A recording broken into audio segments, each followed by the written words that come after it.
The rain had been falling since sunset, the kind that soaked through walls and made the night feel heavier than it should. Adam Cole wiped his hands on his worn jeans and glanced at the clock above the stove, 11:47 p.m. Another long day finished. As a single father, nights were his only quiet moments, and even those were borrowed. He gently pushed open his son-Noah's bedroom door. The boy was already half asleep, clutching a faded dinosaur toy, his breathing slow and steady.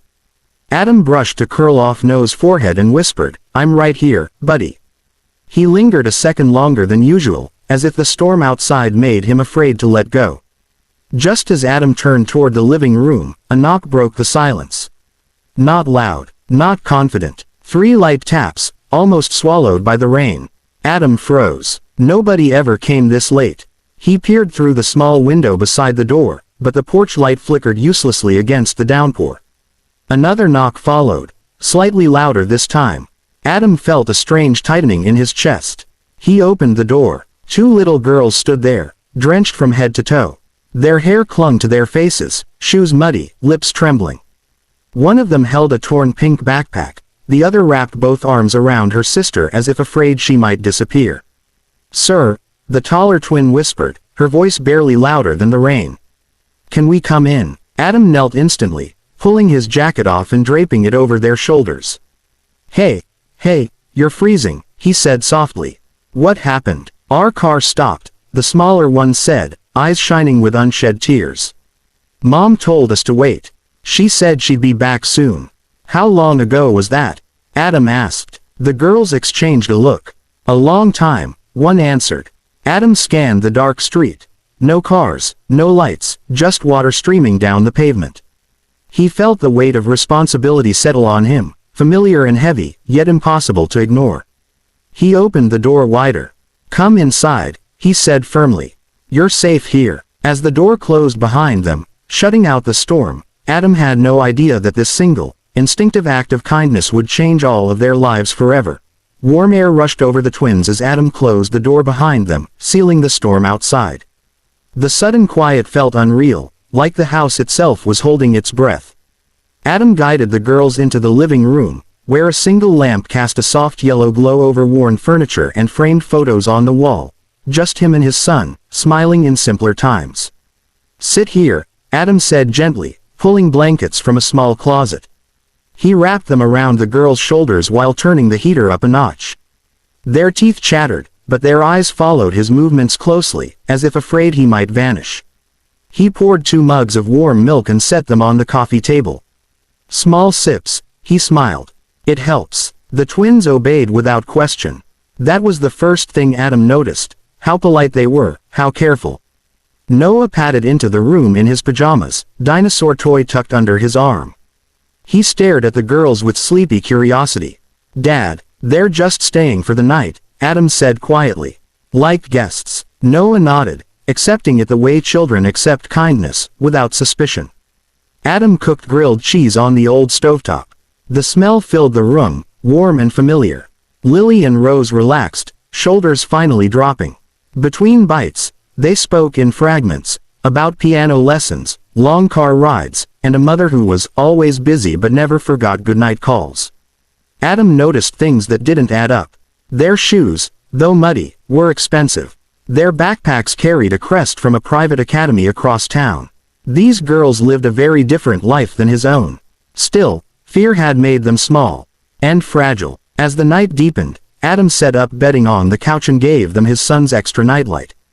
"It stays on all night," he promised. When the girls finally drifted to sleep, their hands still intertwined, Adam lay on the floor nearby, using a folded jacket as a pillow. His back ached, but he didn't move. He listened to the quiet rhythm of 3 children breathing safely under his roof. For the first time in years, Adam felt something he hadn't expected: peace. Not the kind that comes from having enough money or answers, but the kind that comes from doing the right thing when no one is watching. Outside, the rain slowly faded. Inside, a single night of shelter was becoming something much more. At first, he thought he was dreaming, but the sound grew louder, then lights flashed across the living room walls in sharp bands of red and blue. Adam sat up instantly, heart pounding. The twins stirred on the couch, eyes wide with confusion. "It's okay," Adam whispered, already moving toward the door. Stay right here. When he opened it, the quiet street was suddenly crowded. Police cars lined the curb. Black SUVs idled behind them, engines humming low. Men in dark suits spoke urgently into earpieces while officers scanned the area. The storm had washed the night clean, leaving the air cold and sharp. A woman pushed past the crowd. Lily. Rose. Her voice cracked as she ran forward, dropping to her knees in the driveway and pulling the girls into her arms. The twins cried openly now, clinging to her coat like they'd been holding their breath all night. Adam watched from the porch, stunned. I'm so sorry, the woman sobbed, brushing wet hair from their faces. Then she stood and turned to him. I'm Evelyn Hart, their mother. The name hit Adam like a punch. He had seen it on headlines at the grocery store, on tech conferences streaming in store windows. Evelyn Hart, the billionaire entrepreneur.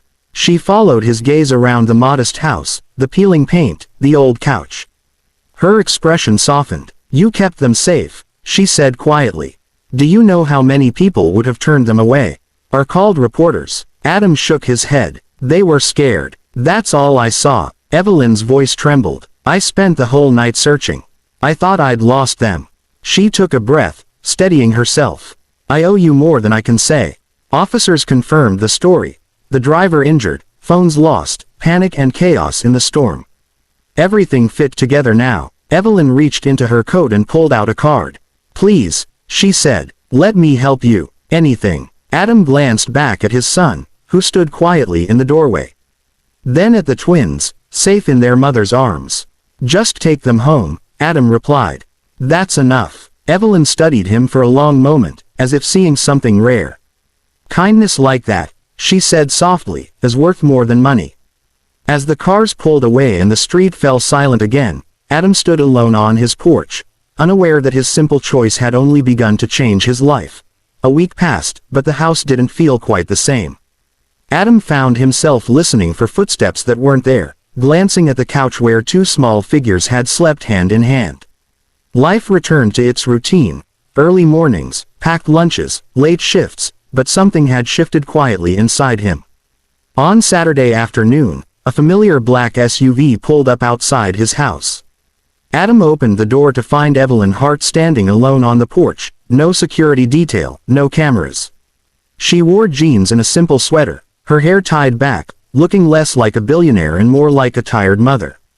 I hope it's okay that I came, she said. Adam nodded and stepped aside. Of course. They sat at the small kitchen table, steam rising from two mugs of coffee. Evelyn spoke slowly, carefully. I've replayed that night over and over, she said. You had no idea who my daughters were. You still protected them. She slid a folder across the table. Inside were documents, numbers Adam didn't want to look at. I can't accept this, he said gently, pushing it back. Evelyn smiled, not surprised. I thought you might say that. Instead, she told him about the local school, overcrowded classrooms, broken computers, children slipping through the cracks. Let me help there, she said. In your name. Adam hesitated. Then he thought of Noah, of Lily and Rose, of every child who just needed someone to open a door. Okay, he said quietly. Weeks later, new computers arrived at the school. After-school programs opened. A small plaque went up, not with Evelyn's name, but Adam's. He tried to refuse that too. She insisted. Evelyn kept visiting, not as an obligation, but as a friend. Sometimes she brought the twins, who ran into the house like it had always belonged to them. Sometimes she came alone, just to talk. One evening, as rain tapped softly against the windows, Evelyn looked around the room and said, that night, you didn't just save my daughters. Adam met her eyes. You didn't just change the school. They smiled, understanding something unspoken. Some doors change lives because of who stands behind them. Others change lives because someone chooses to open them. And on one stormy night, a single dad did just that.